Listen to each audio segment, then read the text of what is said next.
वाकई योग ने बाबा रामदेव को कितना मजबूत बना दिया है। कई लताड़ और बेतहाशा फटकार का भी देह पर कोई असर नहीं। घटिया प्रोडक्ट बनाने के नाम पर कई बार लताड़े गए। धंधा हुआ चौपट तो हिंदू मुस्लिम के नाम पर बेच रहे सामान जाएंगे जेल। प्रहार, जहर। दूसरी तरफ शरबत के नाम पर एक कंपनी है जो शरबत तो देती है, लेकिन उस शरबत से जो पैसा मिलता है उससे मदरसे और मस्जिदें बन। वैसे तो बड़ी बड़ी डींगे हाँकी जाती हैं कि मुसलमान योग नहीं करता, योग का धर्म से कोई लेना देना नहीं है, योग से बीमारी ठीक होती है, फलाना ढिकाना। लेकिन खुद योग गुरु बाबा रामदेव ने साबित कर दिया है कि योग एक बीमारी है जिसका इलाज नहीं कर सकती, और वो बीमारी है चिरकुटाई की, जिससे कभी कभी कुटाई का पूरा प्रबंध हो जाता है, जिसका सामना कई बार खुद बाबा को करना भी पड़ा है। एक बार तो हालात ये हो गए थे कि देह पर सरकारी मोहर लगने से बचने के लिए सलवार पहनकर भागना पड़ा था। अब एक नया बखेड़ा खड़ा कर दिया है। प्रहार, जहर।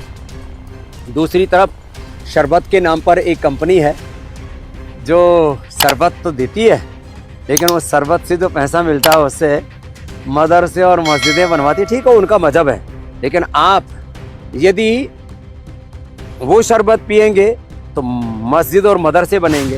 पिछले कुछ समय से बाबा रामदेव के पतंजलि वाले गोदाम में बनने वाली दवाई और प्रोडक्ट को लेकर देश की सर्वोच्च अदालत ने तबीयत से रिगड़ा है। हालत तो एक बार ऐसी हो गई थी कि सर्वोच्च अदालत के सामने ही बाबा रामदेव को साष्टांग प्रणाम वाली मुद्रा में योग करना पड़ा था। अब निकला है मार, लगाया होगा हिसाब कि देखो तो सही बालकृष्ण कितने की छपाई की है। खबर है कि खजाने में चिल्लड़ देख बाबा के गोदाम में हड़कंप मच गया। फिर तरीका निकाला कि ट्रेंड में चल रहा है हिंदू मुस्लिम वही ट्राई करते हैं, तो बत्तीसी के पीछे दी गई गज भर की जुबान से ज्ञान की जो पंजीरी बांटी है वो सुन लीजिए। प्रहार, जहर।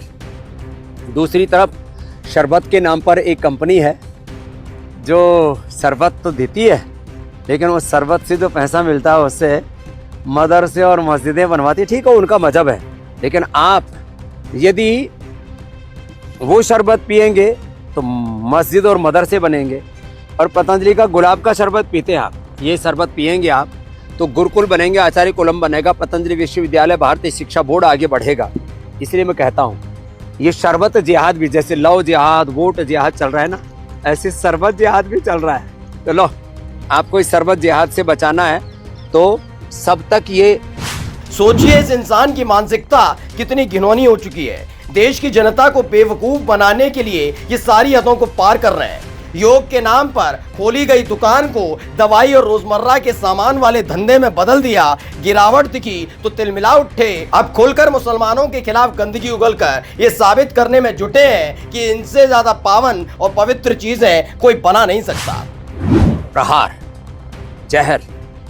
दूसरी तरफ शरबत के नाम पर एक कंपनी है जो शरबत तो देती है, लेकिन उस शरबत से जो पैसा मिलता है उससे मदरसे और मस्जिदें बनवाती। ठीक है, उनका मजहब है, लेकिन आप यदि वो शरबत पिएंगे तो मस्जिद और मदरसे बनेंगे। और पतंजलि का गुलाब का शरबत पीते हैं आप, ये शरबत पिएंगे आप तो गुरुकुल बनेंगे, आचार्य कुलम बनेगा, पतंजलि विश्वविद्यालय, भारतीय शिक्षा बोर्ड आगे बढ़ेगा।